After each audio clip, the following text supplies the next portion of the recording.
Et bonjour, bienvenue sur la chaîne Parascolaire électronique et programmation. Première vidéo de la série du Frog Sounds. Le Frog Sound est un émetteur-récepteur qui permet de transmettre et recevoir des messages en code Morse sur la fréquence 7.023 MHz. Dans la description du vidéo, vous allez retrouver des liens vers le kit et les outils et tout le matériel nécessaire pour effectuer le projet. Et si vous êtes nouveau sur la chaîne, je vous informe tout de suite que je n'ai aucune monétisation, je n'ai pas de publicité, je n'ai pas de sponsor.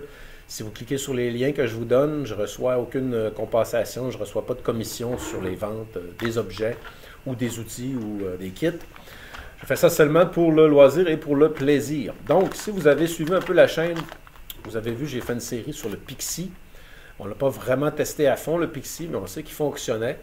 Et on va faire un kit maintenant qui est à peu près l'équivalent du Pixie, mais en plus gros et en plus fort. On peut obtenir jusqu'à 3 watts de puissance, ce qui est suffisant pour transmettre et recevoir des messages. On dit sur Internet entre 150 et 300 km et peut-être même plus, dépendamment bien sûr si les conditions sont optimales, c'est-à-dire si vous utilisez une antenne efficace et que vous transmettez votre message à certains moments de la journée, à certains moments de l'année où les ondes sont plus favorables. En particulier la nuit, parce qu'on sait que les ondes courtes, pendant la journée sur notre radio ondes courtes, on reçoit peu de choses. Et quand la nuit arrive, autour de 7h, 8h, 9h, entre 9h et 11h du soir, peut-être jusqu'à minuit, il y a un phénomène naturel qui s'appelle le skip. Alors, ça nous permet de recevoir des stations qui sont beaucoup plus éloignées, qu'on n'entend pas pendant la journée. Et c'est le même principe avec le Frog Sounds. À certaines heures de la journée ou de la nuit, ça va être plus favorable pour envoyer et recevoir des messages à des personnes à des grandes distances. Une autre chose que vous devez savoir à propos du Frog Sounds, et c'est la même chose pour le Pixie, c'est que pour utiliser cet appareil de manière régulière et quotidienne, vous avez besoin d'un permis de radioamateur. Et le permis de radioamateur, ça va vous donner des lettres d'appel, un peu comme la plaque d'immatriculation sur une automobile. Vous avez des lettres et des chiffres, il y en a 6. Dans notre pays où je me trouve présentement, il faut avoir une licence de radioamateur. Sauf que vous avez quand même le droit d'acheter le kit et vous avez quand même le droit de le tester un petit peu pour voir si l'appareil fonctionne, si on est capable d'émettre. Mais je ne pourrais pas m'en servir tous les jours. Je n'ai pas l'intention de m'en servir tous les jours. Sauf que, afin de test et de recherche, on peut s'en servir un petit peu, c'est correct. Et une autre raison pour laquelle on pourrait utiliser l'appareil sans avoir besoin de la licence, c'est en cas d'urgence. Donc, moi qui aime beaucoup faire des grandes expéditions loin dans la forêt, mais ça serait peut-être pas une mauvaise idée d'apporter ce genre d'appareil que si jamais il y a un problème et il n'y a pas de couverture cellulaire, on serait capable quand même d'envoyer un SOS ou de tenter d'envoyer un SOS avec ce genre d'appareil. Donc, si vous êtes une personne qui aime l'aventure et aller dans les montagnes et aller très, très, très loin de la couverture de téléphone cellulaire, n'est-ce pas? Là où le téléportable ne fonctionne plus, c'est peut-être un petit genre de gadget que vous pourriez mettre dans vos bagages. Qui sait, en cas d'extrême urgence, on serait content de l'essayer, du moins. Et pour utiliser cet appareil, d'autres choses que vous avez besoin de savoir, il va falloir vous procurer une antenne avec un connecteur BNC, c'est-à-dire de genre ici. Et le connecteur ici doit être male to female sur l'appareil. Et une autre chose, on a besoin d'une clé. Alors, la clé pour envoyer notre message, elle peut être externe, comme ici, quelque chose que j'ai bricolé avec un petit morceau de Perforated Circuit Board, un petit morceau de PCB que j'ai cassé et j'ai soudé simplement une switch. Et il y aurait moyen aussi de souder une switch directement sur l'appareil ou de mettre un bouton externe. Donc, dans les dernières étapes qu'on va faire dans le montage, ça va être la prise de décision de quelle manière on va envoyer le message. Est-ce qu'on va faire le module exactement comme il est supposé être fait, comme ici Pixie, où on a une sortie de caisse d'écoute qui n'a pas de bouton de volume, je vous le fais remarquer. Donc c'est peut-être plus un line-out. Et on a une entrée ici pour la clé. Non, la clé c'est ici, comme ça. Alors la manière dont on utilise le Pixie, c'est on appuie sur le bouton ici, pour envoyer le message en code Morse. Et le message est reçu dans le casque d'écoute qu'on branche ici. Et le petit buzzer qui est là va sonner quand on appuie et non pas quand on reçoit, pour nous indiquer qu'effectivement le signal est envoyé. Comme je disais tout à l'heure, le Pixie, c'est pas idéal, le connecteur d'antenne, bon, c'est très bouffe. Et avec le Frog Sounds, on devrait être correct. Bon, vous avez dans la description le liste vers les outils, donc je ne vais pas réinventer la roue, sauf que, bien sûr, quand je vais vous donner les explications pour le montage, il faut se mettre dans la peau d'une personne qui a peu ou pas d'expérience en soudure électronique. Ce qui est 99,999% le cas de mes élèves ici à l'école. Donc, Encore une fois, vous êtes nouveau sur la chaîne. C'est une chaîne que je fais pour mes élèves et je la mets en public, bien sûr, pour qu'ils puissent toujours les consulter. Et pour les personnes at large que ça intéresse. Donc, ne soyez pas surpris si je tourne les coins ronds parfois dans les explications scientifiques. Hein, on va aller droit au but, parce que le but, c'est de se détendre et de chiller en faisant, en construisant, en assemblant un gadget électronique. Et c'est super satisfaisant de voir le résultat à la fin. Avant de commencer, je vous montre ici, là, le lien que vous allez trouver dans la description va vous mener là. C'est le Frog Sound. OK, il coûte 19 et 18. Et est-ce qu'il y avait free shipping? Oui, j'ai eu free shipping. Donc, pour une vingtaine de dollars, on a le kit. Et vous avez un lien aussi dans la description qui va vous mener au PDF. Le fichier où c'est tout écrit, quelle pièce va à quel endroit. Et vous allez voir, si c'est votre premier kit, on va imaginer que c'est le premier kit. Je vais y aller smooth and easy, comme si vous étiez tout nouveau.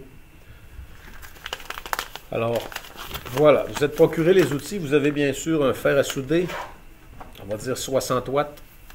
Pas un fer à souder avec la vis au bout, là, un fer à souder avec la sleeve comme ça qui se dévisse pour être facilement capable de changer les pointes. Et moi j'ai un bouton power dessus, mais c'est pas absolument nécessaire, sauf que ça aide à me rappeler qu'il est ouvert. Frog Sounds QRP Kit. OK. This is a very small volume of simple... OK, c'est pas un anglais original qui a écrit ça. C'est quelqu'un qui parle pas anglais comme langue première. Automatic Radio, OK, c'est une nice name for some. Bon, power to supply, on peut mettre entre 9 et 12 volts. C'est-à-dire, on peut se traîner une petite batterie 9 volts ou s'organiser une pile au lithium puis l'amener partout où ce qu'on veut. OK, là, il parle du circuit. Output signal. OK, alors, voyons voir. Ça, c'est les feuilles que je voulais. Ça va m'indiquer qu'est-ce qu'on met à quel endroit. Parce que l'électronique, c'est encore plus exigeant qu'un casse-tête. On ne peut pas forcer les morceaux en place. On ne peut pas le forcer à fonctionner. Regardez, il y a deux feuilles. Ça, OK.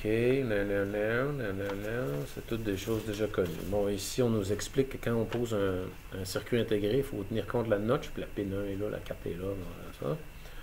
On a un petit gadget à souder. J'imagine un genre de circuit intégré qu'il va falloir souder sur la plaque. Ça a l'air très très petit. On a des transistors. On a ici l'identification des diodes. Et on a aussi des transistors de puissance là. On en a un autre ici. C'est un 90-18. Très fréquent. OK, là on a un schematics du gadget en tant que tel. Et on a nos circuits intégrés juste ici. Et voilà, bon, ça dit que c'est un circuit qui a été fait plusieurs fois, donc je présume qu'ils ont eu le temps de corriger les erreurs et améliorer sa performance. Alors dans le kit, vous allez trouver le Perforated Circuit Board, et je vois qu'il y a déjà quelque chose de soudé dessus. Merci beaucoup, thank you very much. Ici, on va avoir nos circuits intégrés et le fil nécessaire pour créer certaines composantes qui ne sont pas déjà créées. Hein. On va rouler du fil autour des bobines, ça sera rendu là, je vais vous montrer. Je vois les bobines ici, là. La bobine, Joe la bobine. OK. On va amener le pad en place. Le pad commence à prendre de l'âge, le pad. Tiens, bon, qu'est-ce qu'on va faire? On va commencer par faire des capaciteurs. Hein? Des capaciteurs, ou bref, peu importe ce qui va sortir de l'enveloppe. On peut faire toutes les choses que c'est pas nécessaire de lire le plan. Alors, vous sortez votre enveloppe et posez toutes les pièces. Sortez toutes les pièces. Oh yes, on va faire comme si vous êtes tout nouveau. Et ce que vous êtes en train de construire, c'est un émetteur-récepteur qui permet d'écouter les signaux en code Morse. Bon, à propos du code Morse, bien sûr, je comprends que la majorité des personnes qui regardent ma vidéo ne sont pas des experts en code Morse. Sauf que il existe des gadgets qu'on peut brancher et qui vont décoder pour nous le code Morse. Alors, il suffira de brancher le Frog Sound sur le gadget et le gadget a un écran. Attends la cloche. Okay, alors, vous avez des gadgets qui ont un écran et le gadget va transformer le code Morse en langage qu'on peut lire directement, supposé. Ça va être un test. On va le tester dans les prochaines vidéos.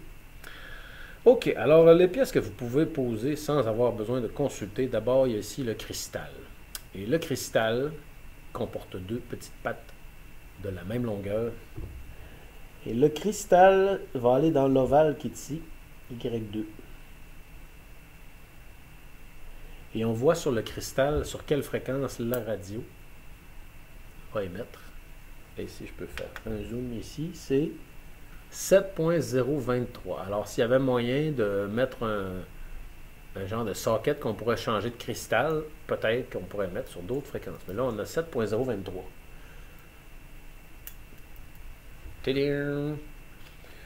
Maintenant, une autre chose qu'on peut mettre, c'est la composante ici, qui est bleue.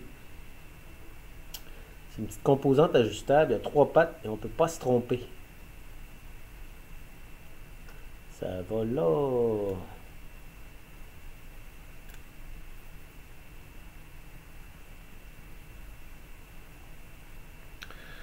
Voyons voir pour une autre composante. Il n'y en a pas vraiment beaucoup. On a des composantes plus grosses juste ici. La majeure partie de celles-là, ça va être très facile à installer sans avoir besoin de lire le plan. Hein. Ça, c'est des heat sinks. Ces choses-là servent à dégager la chaleur dans les transistors. Dissiper la chaleur, dis-je. Voilà, OK. Alors, la prise qui est ici, c'est l'émetteur, la clé d'émetteur. On va la poser aussi, bien sûr, parce que je vais me faire une clé externe. Quelque chose de très simple. Fait que je vais me faire une clé externe pour cet émetteur au lieu de connecter un fil direct dessus. C'est des prises mono. Non, je pense même que c'est des prises stéréo. Bref, on va les mettre comme ça ici. C'est deux pareils. Il y en a une comme ça. On peut crocher les pattes un petit peu pour que ça tienne. L'autre va aller de l'autre côté, comme cela. Et on peut crocher une patte ou deux vers l'intérieur pour que ça tienne en place. Et quand on va faire une soudure, on va souder juste une patte, s'assurer que c'est bien droit et ensuite faire le reste. La pièce qui est ici va servir à connecter l'adapteur. Et comme c'est plus raide un peu pour les doigts, on peut faire comme ça avec les pinces. Tadam! Ça tient en place brièvement le temps qu'on s'installe. OK, maintenant la partie satisfaisante. On va faire les soudures. On démarre notre fer à souder. On va aller chercher 285 degrés plus. On est à 295. Excellente. Notre fil d'étain. 0.5.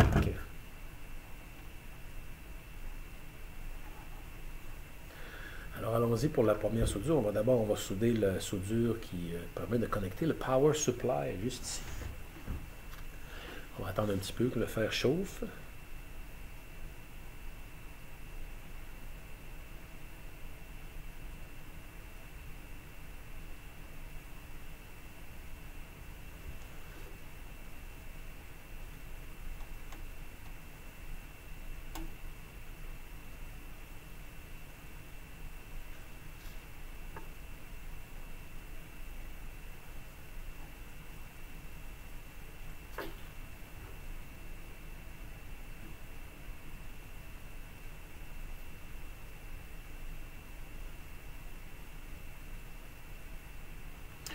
Vu que c'est une composante qui demande de faire fondre une plus grande quantité d'étain, on va remonter la température. On va se monter à 325. Parce qu'on a un plus grand bain d'étain à garder fondu jusqu'à temps que tout soit beau.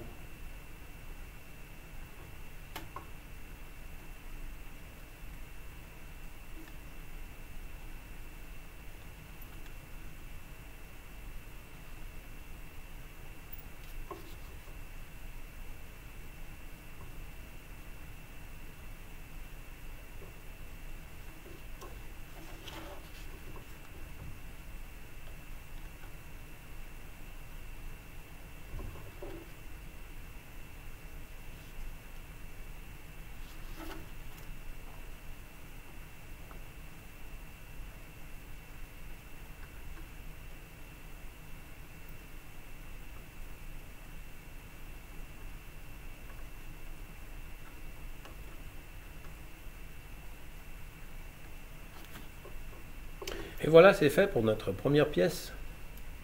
On va aller maintenant avec notre petite pièce bleue ici.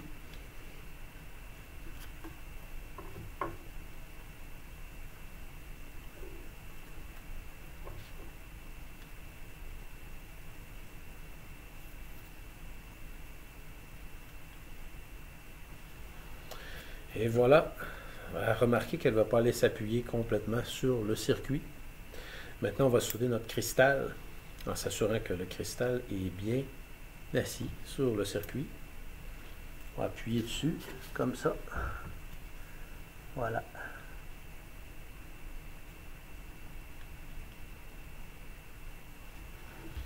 Utilisez un minimum d'étain.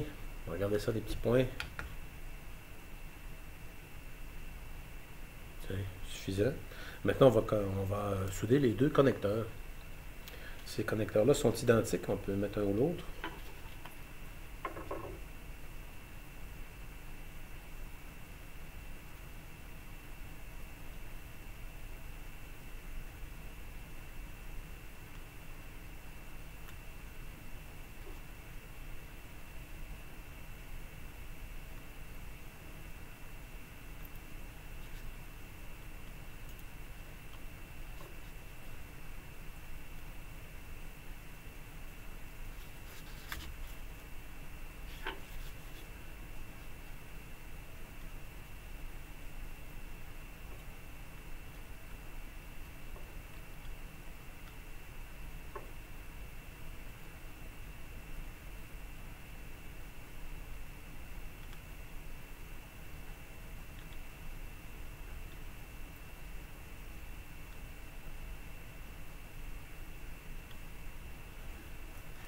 Et voilà, on a posé nos premières pièces.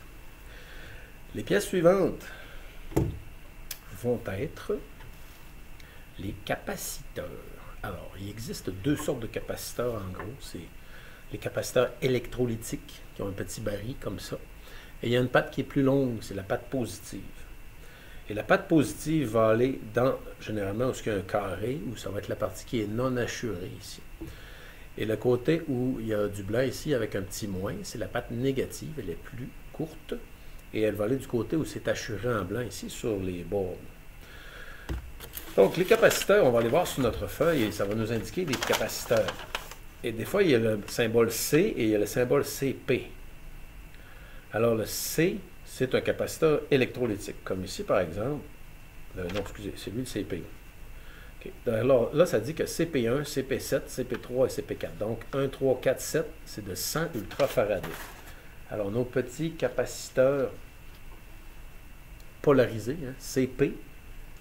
Alors si on a un 100 UF, OK. Là, ça dit 1, 3 et 4 et 7.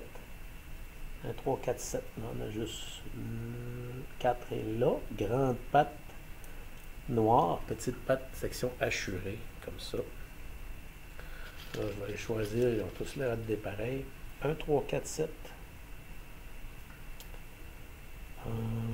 Capaciteur 3, grande patte là, petite patte là. Et quand vous pliez votre patte en arrière, ça peut être une ou l'autre, c'est pas vraiment d'importance, c'est juste pour pas que ça tombe. Il y a d'autres méthodes aussi.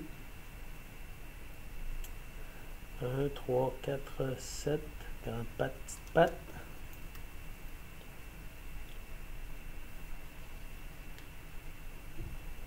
Et là, grande patte dans le noir et le petite patte dans la section hachurée. Voilà, ça c'était capaciteur 1. OK. Tiens. Alors, on a accroché une patte. On peut déplacer nos pièces là.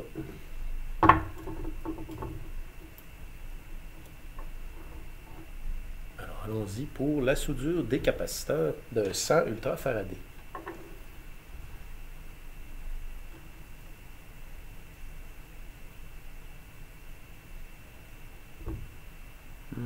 Celle-là n'était pas très bonne.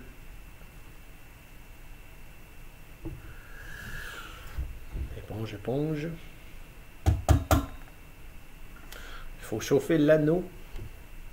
Et l'étain va courir vers le bout du fer. Comme ça.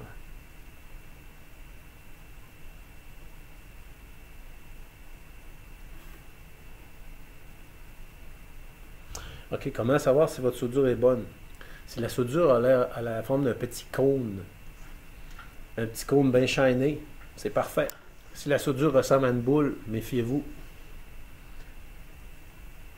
Bon, on a fait ça maintenant. On va redresser les pattes.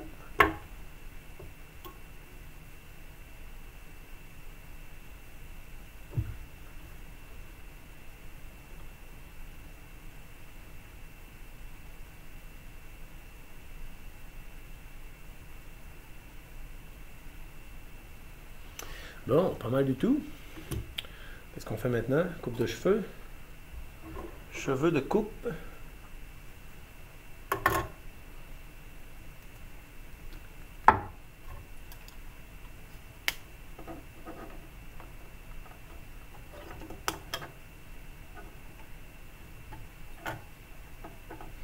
Comme toujours, je vous conseille de tenir les pattes, tenir les retailles avec vos doigts pour pas qu'il y ait une retaille qui s'envole jusqu'à votre œil. Tiens, quand même pas si pire. On a laissé long un peu là. Pas mal. Ok, donc.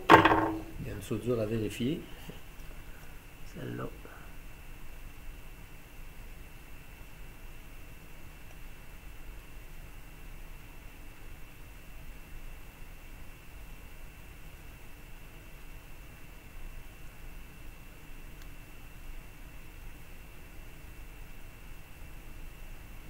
Bien, très bien. OK, l'étape suivante, qu'est-ce qu'on peut installer? On peut installer les autres petits capaciteurs. Alors, voyons voir ici. La liste nous dit que il y a un capaciteur polarisé CP de 10 UF à 2, 5, 6, 8, 9. OK, donc 2, 5, 6, 8, 9 sont de 10 UF. C'est ceux-là. Grande patte.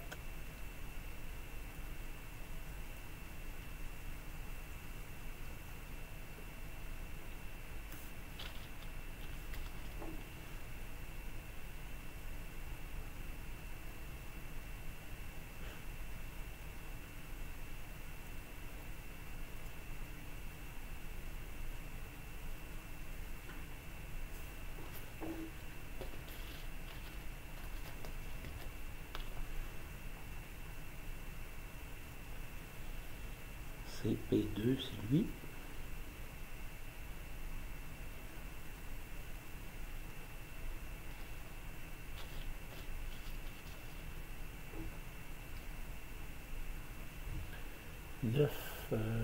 Oui, 9, c'en est un.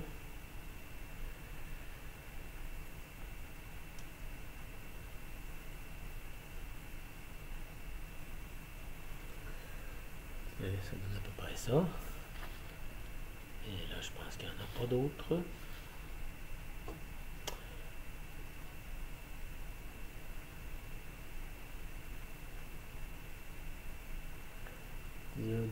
Diode. Méthode D6. Ok, on va poser les diodes. La pièce suivante s'appelle une diode. Ce que je tiens dans mes mains, c'est une diode.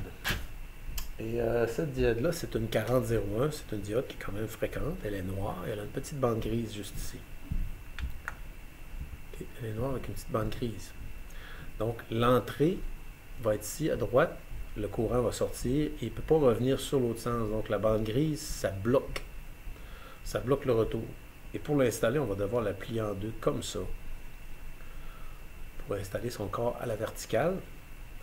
Et c'est une diode d'entrée, c'est-à-dire que quand le courant arrive, on veut s'assurer que le courant est sur le bon sens. Autrement dit, si vous connectez votre batterie ou votre pile ou votre power supply à l'envers et vous mettez le fil positif connecté sur le négatif connecté à la place du positif, la diode va protéger le circuit contre une inversion de courant. Parce que bien sûr, le courant a un sens de circulation et si vous branchez votre pile à l'envers par mégarde, vous risquez d'endommager votre appareil. Alors à peu près tout de suite, vraiment très proche de ce connecteur ici, du power supply, on va retrouver des capaciteurs bien sûr, mais on va retrouver une ou plusieurs diodes de protection comme celle-ci. Alors c'est la diode D9. Et sur le plan, ça dit bien que la diode D9, la diode, en fait, c'est pas un 9, c'est un 6. C'est une 4001. Donc D3, D6, c'est des 4001. D6. OK. Fait qu'il y en a une ici. Et on va aller chercher, voir où serait l'autre diode. Ah, je l'ai trouvée. C'est celle-là. Voilà. Alors, on va plier la patte de la composante, la broche, comme ça. Faire cette forme. Et on avait dit D3, D6.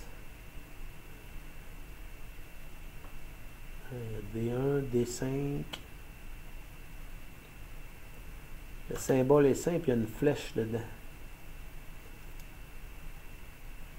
Alors j'ai D2, D5, D1,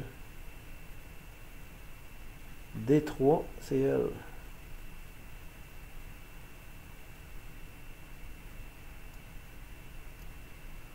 Voilà. Et vous avez aussi un autre modèle de diode. On va regarder s'ils sont dans ça. Je ne les vois pas. Où sont-elles? Est-ce qu'il y en a d'autres? Ah oui, il y en a une ici. OK, ça c'est un autre modèle de diode. Et ça, c'est des diodes 47-42.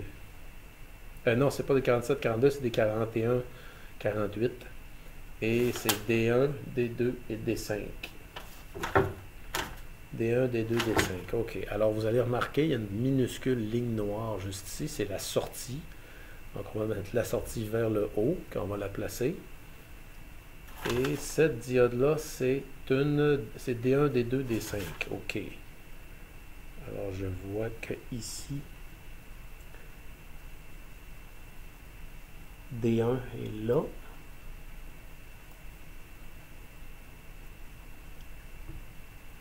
Accroche la patte.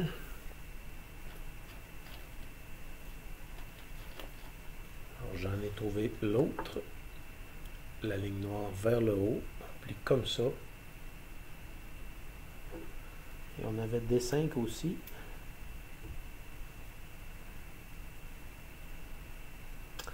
D5 juste ici.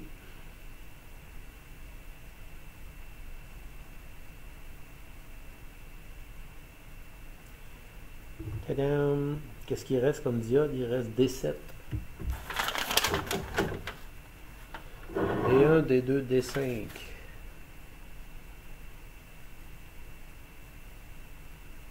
Ouais, c'est pas trop mal.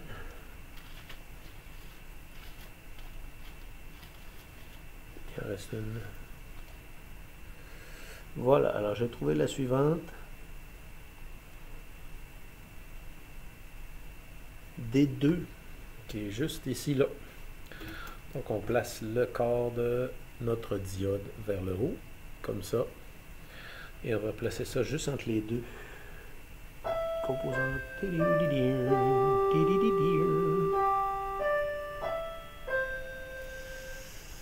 Tiens, comme ça. Et maintenant, on va faire les soudures. Alors, on a placé des capaciteurs de 10 ultrafaradés et les diodes.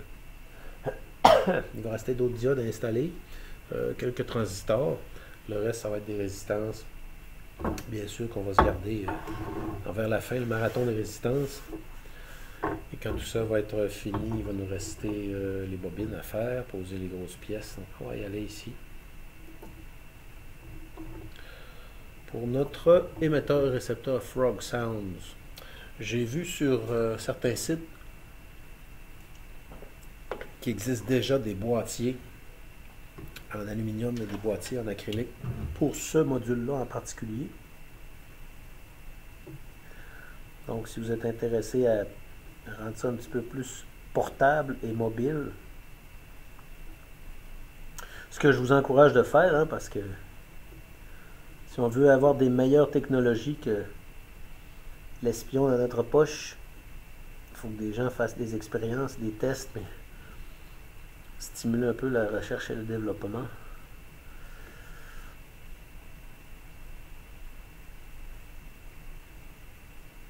Les gens qui me connaissent savent que j'ai pas de téléphone portable, et savent que je sais pourquoi. Hein? Il y a bien des gens qui aimeraient s'en débarrasser aussi, de cet espion dans notre poche. Tiens. Pas pire. OK.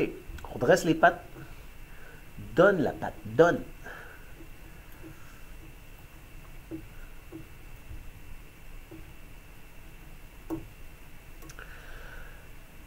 Donc, comme je disais en début de vidéo, pour utiliser cet appareil, ça prend une licence de radio amateur, mais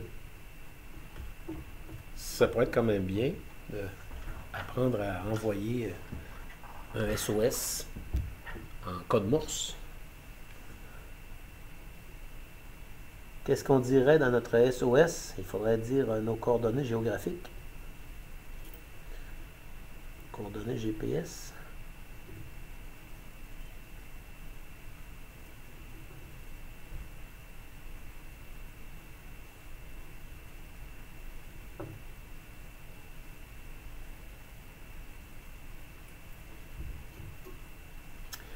Et c'est bien sûr, si vous avez fait le tour de ma chaîne, vous avez vu, j'ai des vidéos de programmation. Ça serait possible de programmer quelque chose où on pourrait taper des lettres sur un clavier et ça va traduire en morse, ou même des messages déjà préparés. Qu'on appuie sur un bouton et le message il va être mis en morse et envoyé sur cet appareil. C'est possible. Avec un simple relais. Ça serait possible de connecter, on pourrait connecter un Arduino ou même un microbit sur un Frog Sound ou un Pixie et l'utiliser pour envoyer des messages et recevoir des messages. Ça serait assez funky, là, mais en principe, ça peut se faire. Parce qu'envoyer des messages en code Morse, c'est appuyer sur la clé. Hein, donc, c'est quelque chose qu'un relais électronique contrôlé par un programme pourrait très bien faire. Et je suis certain qu'il y a des gens qui font de la radio amateur qui sont déjà tout installés pour envoyer du morse sans avoir à taper le morse.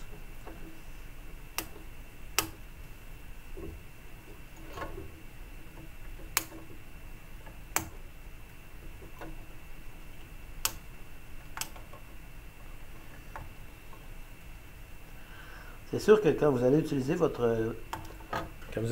cet appareil, là, la police ne va pas débarquer chez vous le lendemain matin.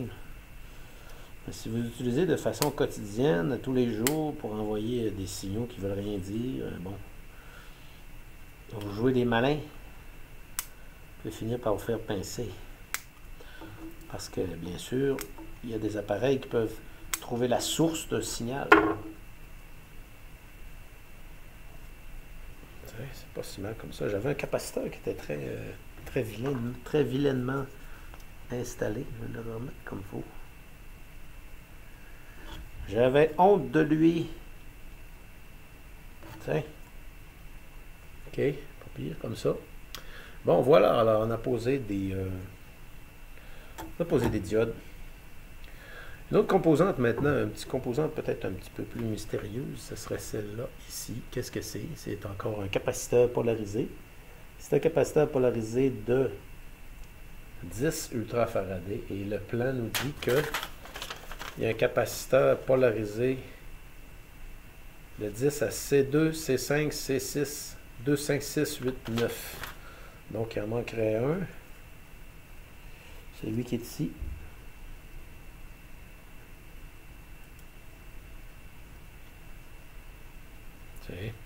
Maintenant, on va regarder du côté des transistors. Alors, un transistor, c'est un robinet. Je vais pointer avec... J'ai pas de monsieur pointu. Là. OK, regardez, le transistor, c'est un robinet. Je vais le mettre du côté plat. Côté plat vers la caméra, comme ça. Voilà. Alors, sur le côté plat du transistor, là, ouvrez votre petit œil, vous allez trouver des numéros de série, genre 9008, 9012, 98, SN, quelque chose. On prenait tous ces numéros-là en note. La patte qui est à gauche, c'est l'arrivée d'eau dans le robinet, hein? L'eau qui arrive dans le tuyau. La patte qui est à droite, c'est la sortie. Et la patte qui est au centre, c'est le contrôle. Alors, plus il y a de voltage, plus on met du courant dans la patte du milieu, plus ça ouvre la porte, ça ouvre le robinet pour que le courant qui arrive de cette patte-là à gauche sorte par la patte qui est à droite. C'est carrément un robinet d'électricité activé par un courant électrique. Et sur ce transistor en particulier, c'est écrit 2N7000. Alors, on va voir dans notre liste ici.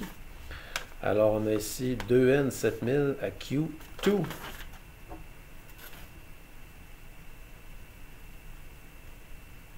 Alors, le plat va aller vers le plat. Like this. Voilà. Petit zoom. C'est mon petit zoom. C'est là qu'il va. Like this. On essaie un autre transistor. C'est un 78L06. Alors, 78L06. Les autres chiffres, c'est 2065B. 2065B, et j'ai pas ça dans la liste. Ah non, attendez, 78L06, ça serait U1. OK, 78L06, c'était la position U1. On dit pour U1.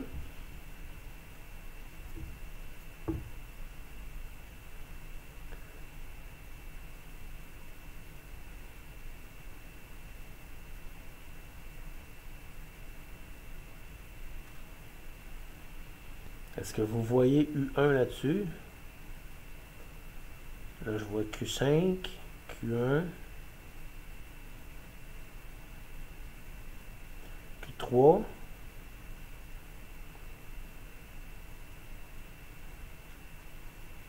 Ouais, c'est mystérieux.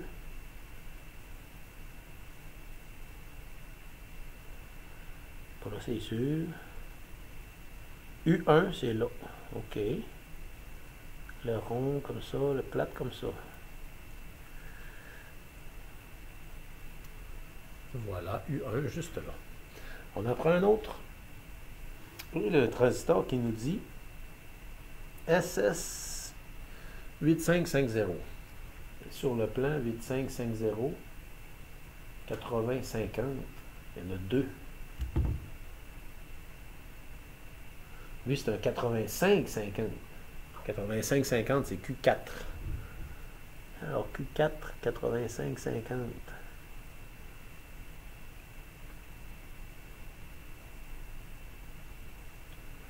Il est bien caché.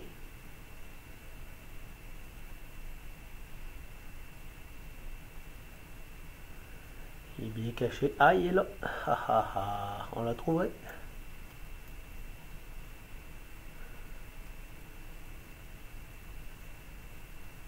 Faites bien attention, hein, le rond vis-à-vis le rond. Vous voyez le Q4, là, il est comme ça. Là.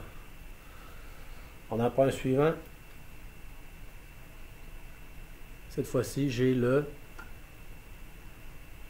un bon vieux S9018. Et notre S9018,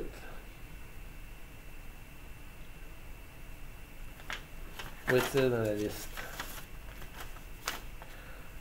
9018.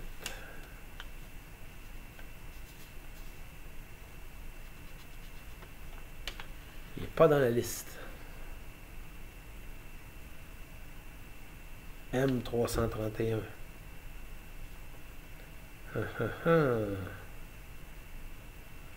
Il n'est pas dans la liste. Tiens. Qu'est-ce qu'on va faire? On va le mettre de côté en attendant. C'est pas très grave pour tout de suite. C'est peut-être un trop, ça se pourrait. Alors ici, on va regarder. On a un 85-50.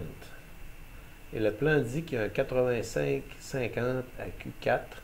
Ouais.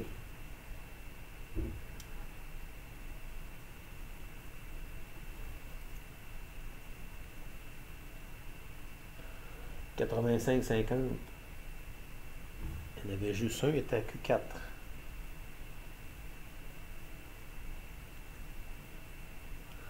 On l'a déjà posé, on va le mettre de côté. Ils nous ont pas envoyé les bons transistors. Il nous reste deux transistors à regarder. Là, on a un 80-50. 80-50 à Q1. Là.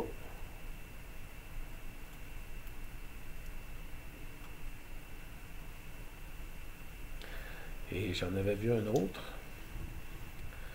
On a un 80-50. Il y en a un autre à Q. 5.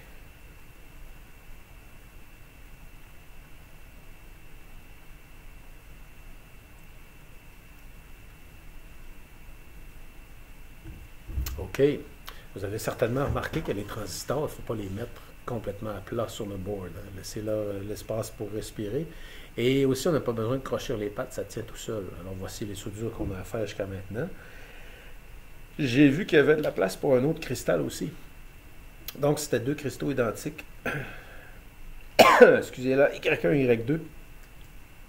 Qu'on les installe dans un sens ou dans l'autre. C'est pas vraiment d'importance. On peut lui crocher une patte. OK. Maintenant, on va regarder cette petite composante ici, qui a 2 pattes de longueur identique. Et c'est écrit absolument rien dessus.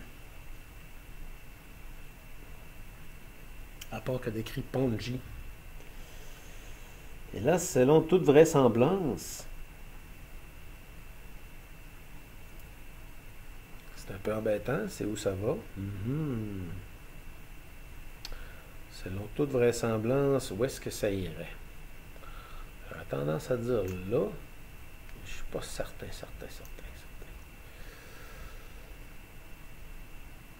J'aurais tendance à dire là, mais j'ai comme un doute qui me dit non, fais pas ça. Ne fais pas ça. Ah, tiens, en attendant, on peut visser nos petits écrous de boîtier qui normalement tiennent le module sur le boîtier. Il y en a un là, il y en a un là. On va pouvoir mettre notre connecteur d'antenne aussi bientôt. Mais avant ça, on va placer les petits capaciteurs. On va faire bien des choses avant ça, là, mais ça ne sera pas tout de suite. Je vois qu'il n'y a pas de sortie pour un haut-parleur. Il va falloir trouver le moyen d'amplifier le signal d'une manière ou de l'autre. Ici, j'ai une LED. Il y a 3 pattes. Et je remarque que sur ma LED, qu'à un côté, c'est marqué Red.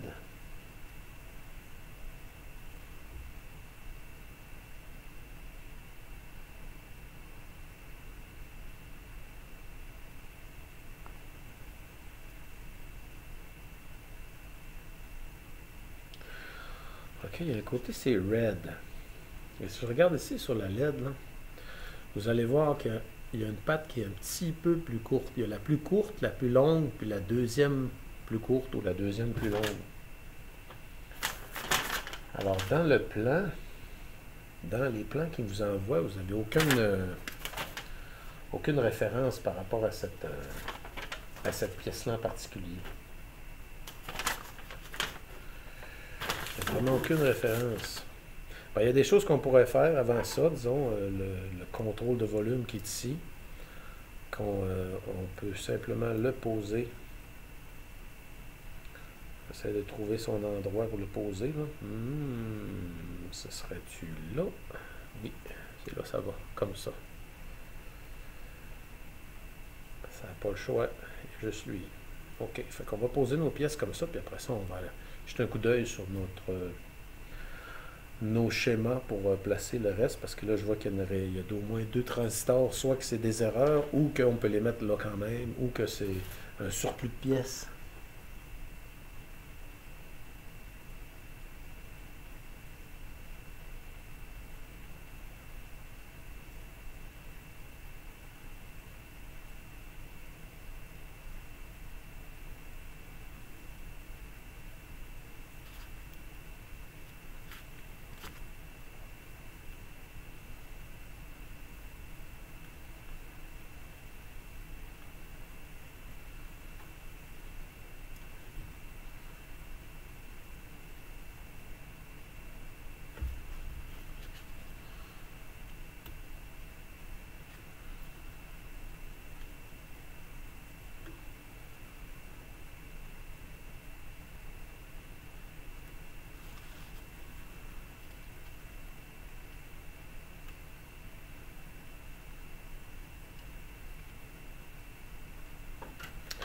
Bon, ça avance quand même bien.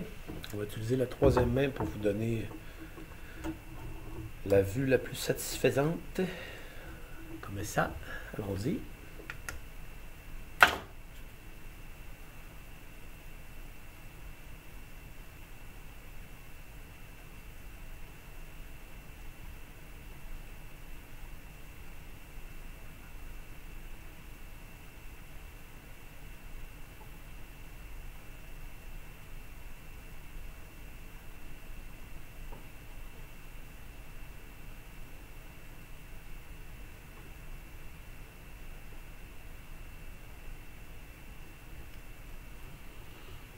en reste un. Même deux.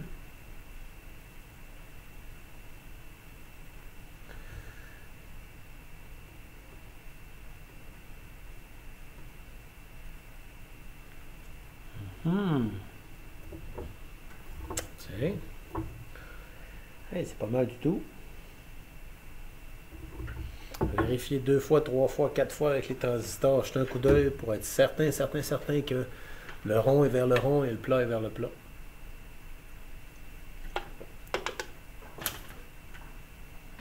On a maintenant là la coupe de cheveux.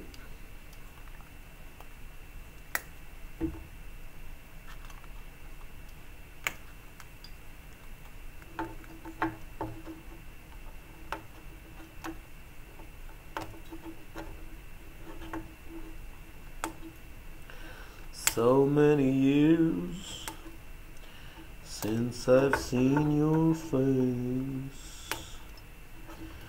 Here in my heart there's an empty space. Hey. Voilà, ça s'en vient ici. C'est bizarre un peu pareil quand je trouve qu'ils ont mis le power supply et le volume en arrière.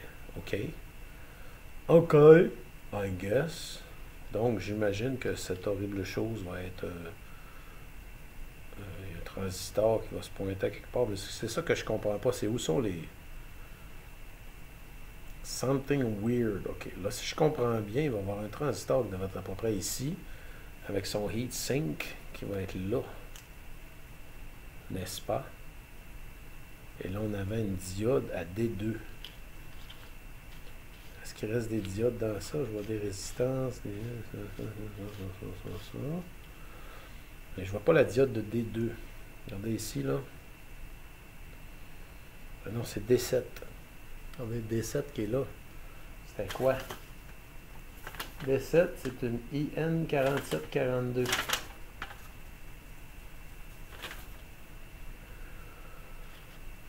Quelle est la composante IN4742? Ou ce qu'on peut faire aussi, c'est d'aller sur Internet et trouver des photos. Ce qui serait assez futé. Okay. Là, j'avais juste un heatsink. J'avais quand même 2 transistors là. Ce qu'on va faire, avant ça, il me restait un petit peu de coupe de cheveux.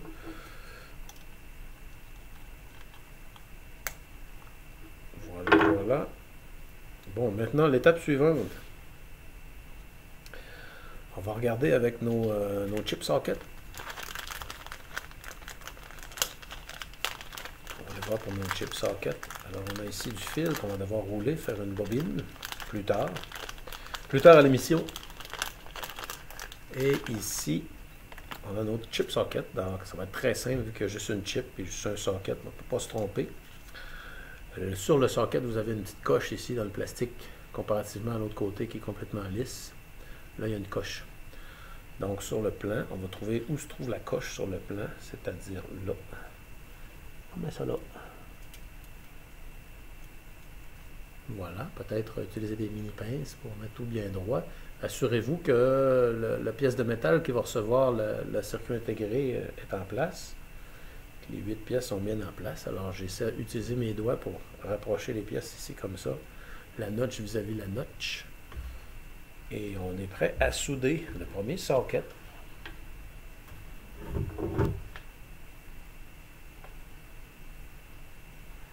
J'en ai fait juste une. Parce que je vois qu'il n'est pas complètement assis. Tiens, il est bien assis.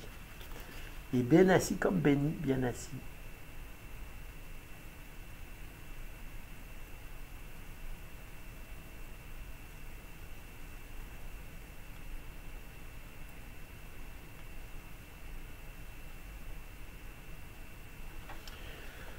OK, on a notre premier socket d'installer ici.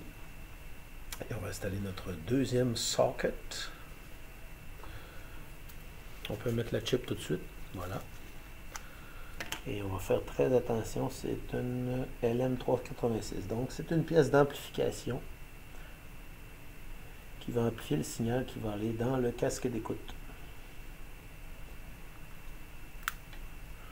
Voilà, bon là j'ai été rapide, là, mais je vous recommande très fortement d'aller très délicatement, s'assurer que chaque patte, et ensuite on la pousse et reste au fond comme ça. Là, on va aller chercher l'autre socket. Ok, je vous montre une autre méthode.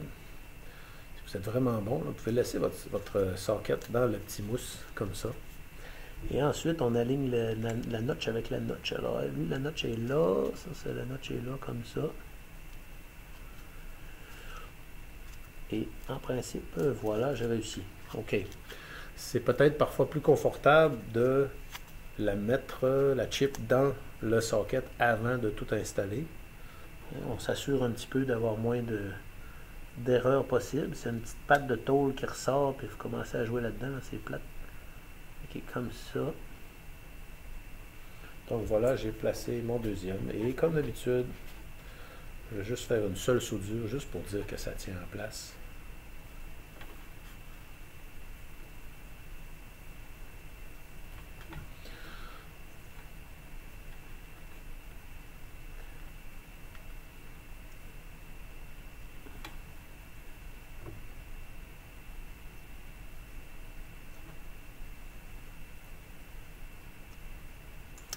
Voilà, tout est en position. Il ne reste plus maintenant qu'à faire les soudures du socket de la grosse puce.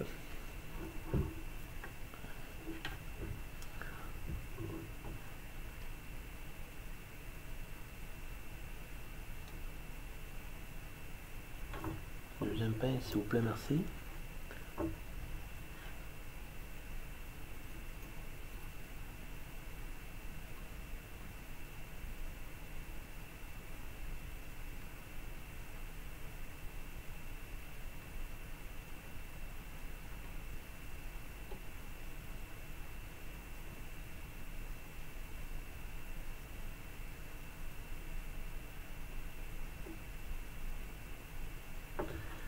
Petit ressoudage pour la première, pourquoi pas.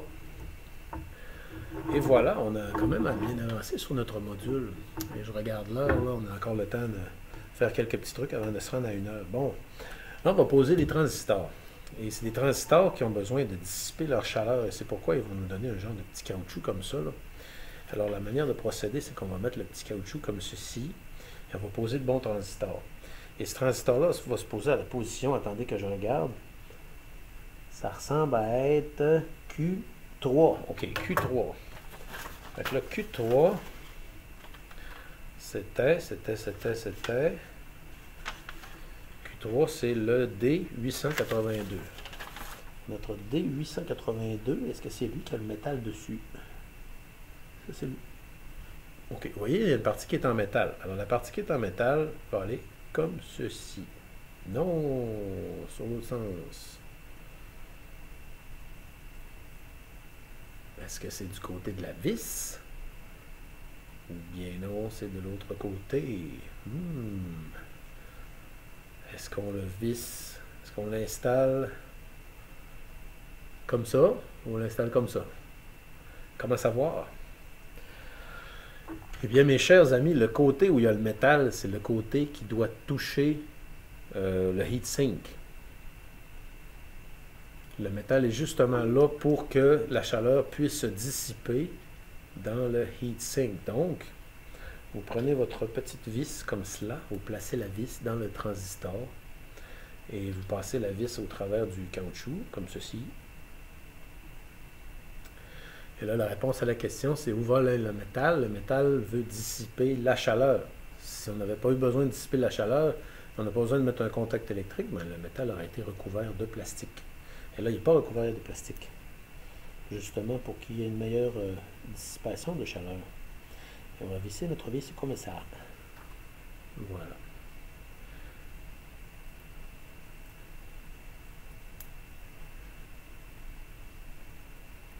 Une autre façon de le vérifier aussi, ce serait d'aller voir dans le schematics, c'est-à-dire dans le dessin ici, dans le diagramme du truc. Dans le diagramme de l'appareil, vérifier le diagramme, après ça, vérifier le transistor, tester le transistor et finalement l'installer. Mais la méthode simple, la réponse simple, c'est que le métal veut dissiper de la chaleur. Et là, pour dissiper de la chaleur, donc, il va aller du côté du heatsink. Et là, ce que je remarque, c'est qu'ils nous en ont envoyé deux. Et je vois aucunement de la place pour deux. Ah, attendez un instant, je vais aller chercher un petit tournevis. Je vais aller chercher un petit tournevis carré. Je vais remettre ça dans 2 secondes. Un petit tournevis carré.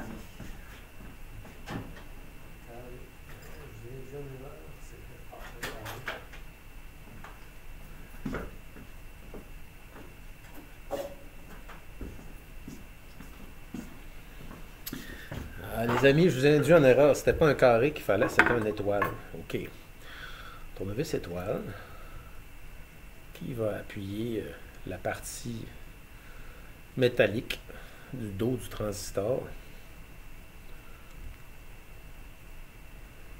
Alors, la petite mousse va aller comme ça.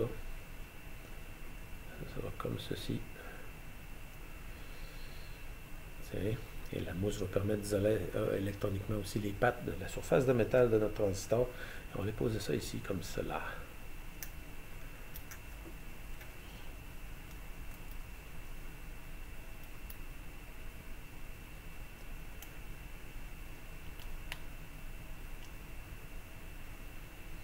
Vous voyez que c'est quand même un gros morceau et qu'on va avoir d'autres pièces à poser là. Fait que peut-être qu'avant de poser ces pièces-là, on pourrait poser certaines pièces qui sont ici. Par exemple, R18, hein, on va se garder ça plus tard. On va dire que ça va être notre dessert.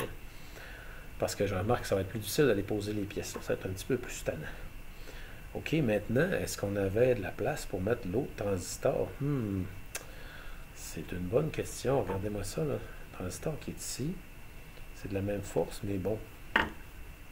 Et de la même manière, regardez ici, il y a des composants qu'il va falloir les poser. Alors, avant d'aller mettre notre connecteur d'antenne, on va aller poser toutes nos petites composantes qui sont autour ici. Donc, le connecteur d'antenne et ça va être pour le dessert. On va garder ça comme dessert.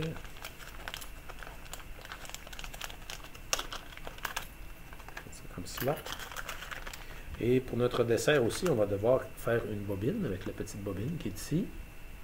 Et avec le fil, qu'on va bien sûr gratter parce qu'il est recouvert d'un époxy. Donc, pour obtenir un contact électronique satisfaisant, on va gratter les bouts du fil une fois que la bobine va être faite. OK, qu'est-ce qu'on a d'autre? Il y a cette composante-là qu'il va falloir identifier. Je pense bien que c'est une résistance. Et on va séparer nos pièces en catégories. Parce que la fin du vidéo... Ah, tiens, j'ai trouvé une autre diode. Oui, regardez là, c'est celle-là ici. Ben, OK, celle-là, il y en avait plusieurs de cette sorte-là. Et on va regarder ici du côté des diodes. C'était D1, D2, D5, des 41, 48.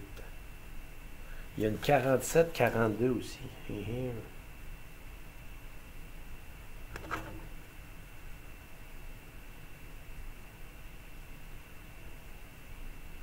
Sur celle-là, c'est écrit 41, 48. Et sur les autres aussi. 41, 48, 41, 48, 41, 48. Il n'y en avait pas d'autres. Alors, je vais vérifier encore avec vous. C'était D1, D2, D5.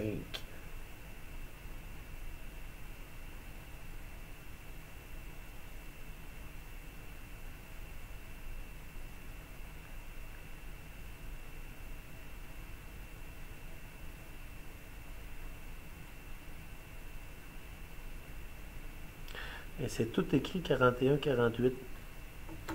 Et l'autre aussi, elle aussi, c'est une 41, 48. Donc, il fallait qu'ils envoient une 47, 42. Ils ne l'ont pas envoyé. OK.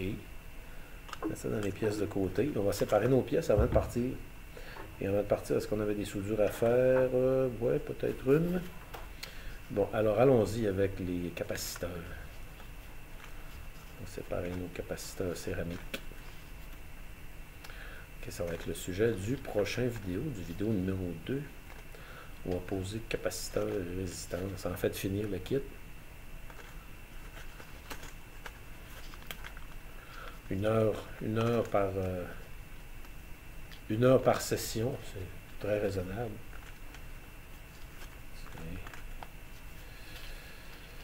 Capaciteur, lui aussi, c'en est un. C'est écrit 474. On va poser lui avant de partir, tiens. 474, OK. Alors, on a une multitude, et c'est comme je dis dans d'autres vidéos, si vous voulez faire de l'électronique de manière régulière et fréquente et en faire votre hobby principal, éventuellement, ça vaut la peine d'acheter des kits de pièces, des kits de capaciteurs. Ça peut arriver que vous achetez des modules et puis il manque des choses. Bon, là, j'ai mis mes petits capaciteurs céramiques dans ce joli sac. Et là, j'ai une autre composante ici qui s'est écrit 222. Fait qu'on pourrait poser le 222. Et les autres pièces, qui semblent toutes être des résistances, et on a une inductance ici, qui va être désignée sous la lettre H, probablement dans le plan. Alors, je regarde ici, là. Inductance, inductance, inductance. Il y a une seule liste. Adjustable Resistance. Ok, je la vois là. On avait L3, L4, L5. Bon, ben, à suivre pour les inductances qui vont être sujet d'une autre vidéo. L3, L4, L5, tiens. Donc, on va se garder ces deux pièces-là. Et ça, c'est toutes des petites résistances qu'on va poser dans le prochain vidéo. Alors, j'essaie d'identifier s'il y a d'autres sortes de pièces que je n'aurais pas repérées. À date, tout a l'air d'être là.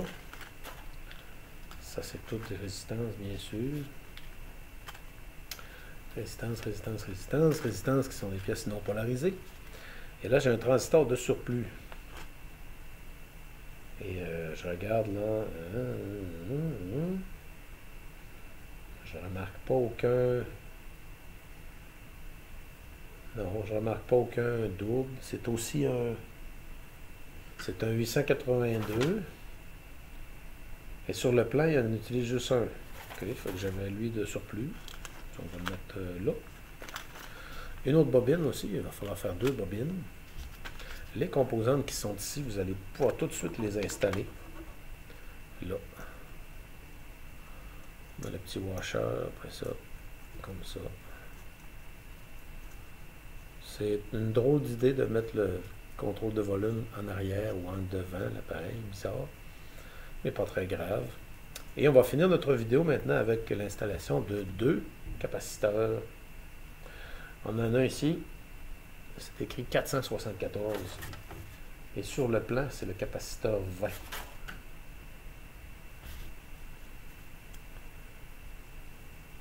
Capaciteur 20 qui va là.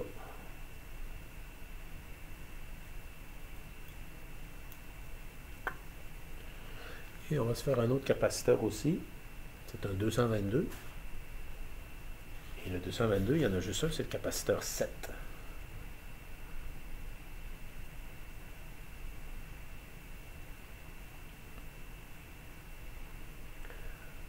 Où est-il, où est-il, où est-il?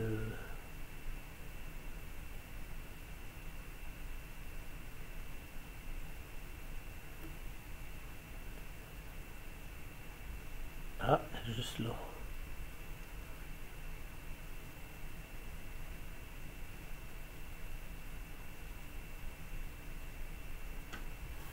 On va demander l'intervention de M. Pointu. M. Pointu, je l'avais amené M. Pointu.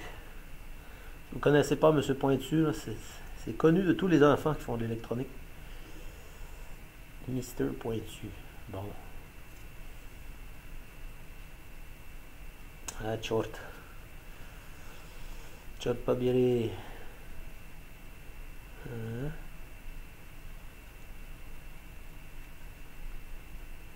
Ok, à peu près comme ça. Nos dernières soudures. Oh, je voulais finir avec le LED aussi. Tiens.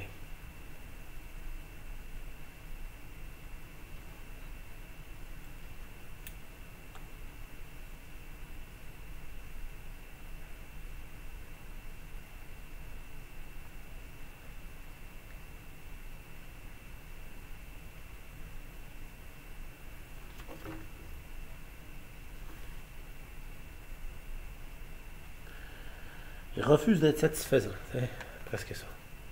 Voilà. OK, il y avait une dernière chose que je voulais faire, hein, c'était la LED. Et normalement, une LED, cette LED-là doit comporter deux couleurs. Et je ne sais pas si c'est une LED ou la tige centrale, c'est la positive ou la tige centrale, c'est la négative. Et si je regarde sur mon plan ici, le LED, ça va être une diode avec une flèche. Alors, je vois qu'elle est juste ici. C'est celle-là qui est là.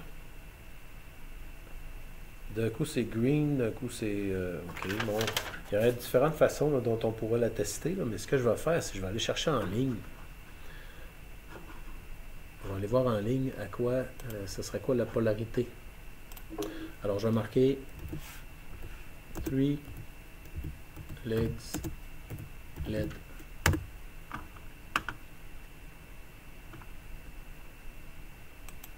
OK. Non, c'est vraiment pas ça du tout.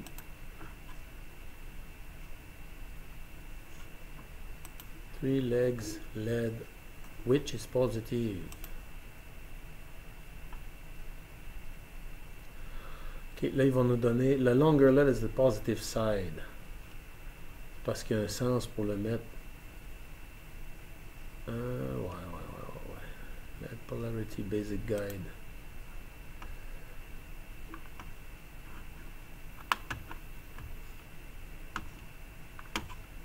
Oui. OK. Qu'est-ce qu'on pourrait faire? On pourrait la garder pour la fin. Si on marque 3 legs LED. 3 legs LED, which is red.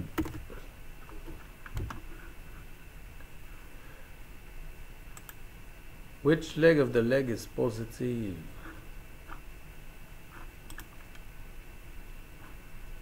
Bicolor, ok, je pense que j'aurais trouvé quelque chose ici, là. Ouais.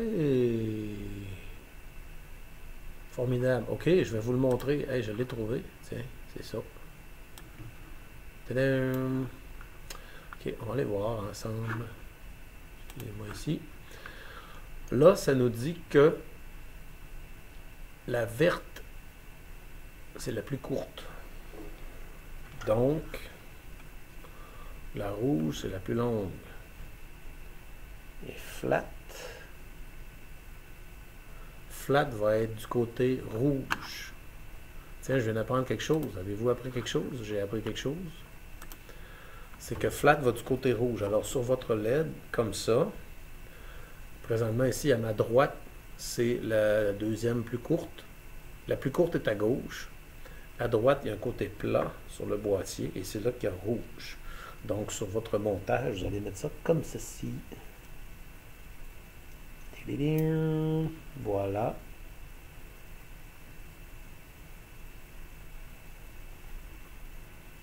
Et ça va être notre dernière soudure. On va faire une mini coupe de cheveux après. Ok, ça va être notre dernière soudure. On est rendu à 1 heure de vidéo. On a passé notre heure de vidéo. Allons-y.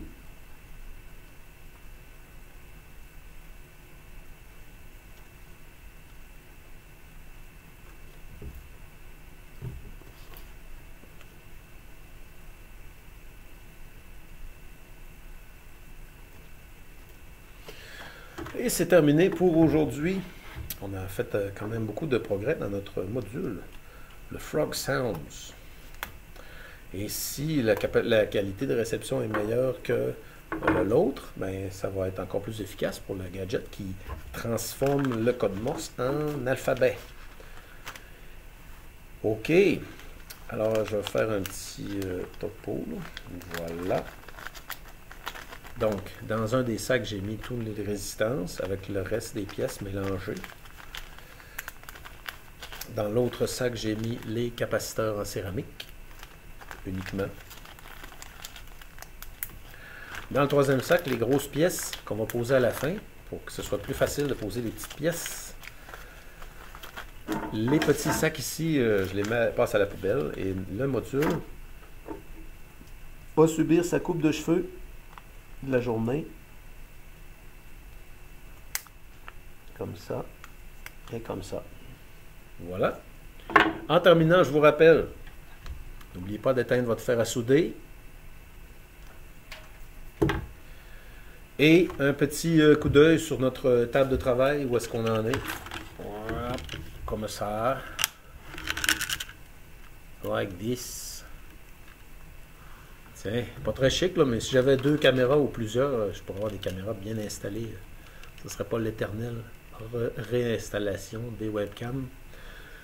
Ok, fait que je vous mets un petit ça.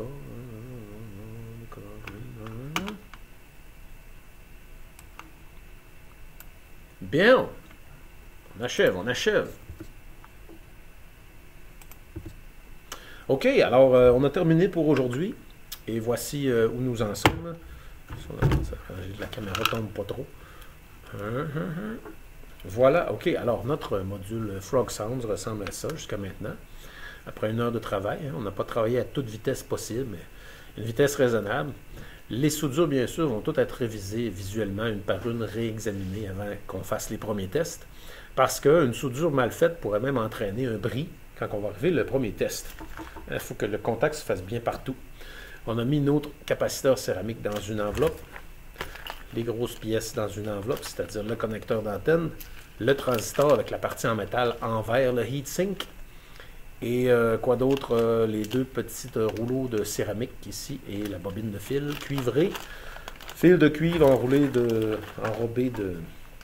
d'époxy, et on a un autre petit sac dans lequel on a mis toutes nos résistances, donc on va pouvoir vider ça et commencer par mettre les capaciteurs d'abord et ensuite les résistances, comme je fais d'habitude. Ah, tiens, on pourrait dire qu'on fait l'inverse la prochaine fois.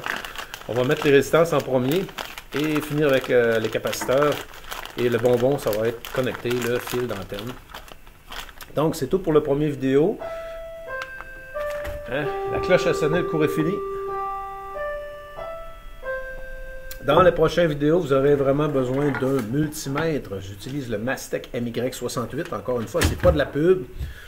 Hein, j'ai aucun revenu, là, je suis même pas intéressé. Hein, si vous voulez m'offrir un sponsor, que je vous vende, que je dise... Et maintenant, mais avant de continuer, je vais vous parler de cette cochonnerie qui va se ramasser au dépotoir, que j'aimerais que vous achetiez. Non, pas question, non merci. Je ne vais pas me rabaisser à vous vendre, à vous suggérer d'acheter des choses. Ok, je vous donne seulement les liens pour que ce soit commode. C'est uniquement une question de commodité, voilà. Alors voilà, merci beaucoup et à bientôt. Prochaine vidéo, on va continuer et terminer la fabrication de cet appareil. Et probablement que ça va prendre encore au moins une demi-heure. Donc ça va être le 3e et probablement le dernier de la série où on va faire le test final du Frog Sounds. Merci et à bientôt.